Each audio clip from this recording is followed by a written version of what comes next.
విలక్షణ దర్శకుడైన కోడి రామకృష్ణ తెలుగులో ఎన్నో విజయవంతమైన చిత్రాలను తెరకెక్కించారు. తెలుగుతో పాటు పలు తమిళ, మలయాళ, హిందీ సినిమాలకు కూడా ఆయన దర్శకత్వం వహించారు.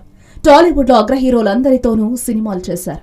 2017లో కన్నడ చిత్రం నాగహారవు కోడి రామకృష్ణ దర్శకత్వం వహించిన చివరి సినిమా. తెరపై కుటుంబ కథా చిత్రాలను అద్భుతంగా ఆవిష్కరించిన దర్శకుల్లో కోడి రామకృష్ణ ముందు వరుసలో ఉంటారు. ఇంట్లో రామయ్య, వీధిలో కృష్ణయ్య సినిమాతో కోడి రామకృష్ణ దర్శకుడిగా పరిచయం అయ్యారు.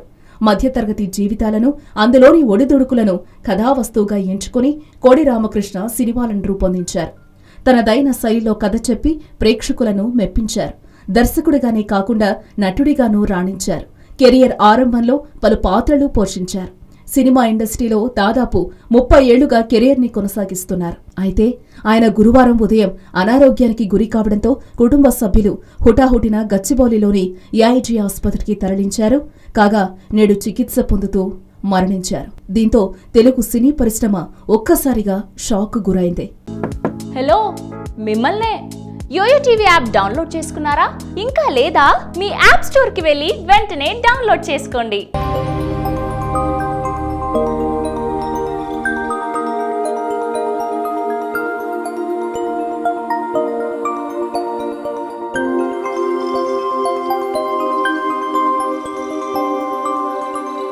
ఈ వీడియో గనుక మీకు నచ్చినట్లయితే లైక్ చేయండి, షేర్ చేయండి అండ్ సబ్స్క్రైబ్ చేయండి.